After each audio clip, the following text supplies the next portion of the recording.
To use swipe gesture to split screen, so you can open two apps on Samsung Galaxy S24 Ultra. You have to enable swipe for split screen option. To do so, swipe down the top of the screen and then tap setting icon.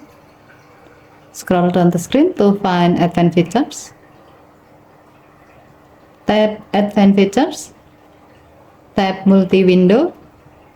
And then tap the gray on option next to swipe for split screen until the switch turns blue to turn it on. To see how this feature works, open an app. As the example, we will open Note app. To change to split screen view while you are holding your phone in portrait view, swipe up with two fingers from the bottom of the screen like this. Next, you can select the second app you'd like to open in split screen view.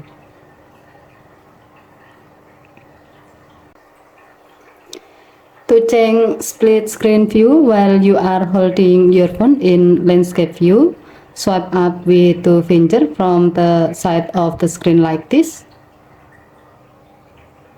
And then you can select the second app you like to open in split screen view. Okay, thank you for watching. Please help to like and subscribe. Have a nice day.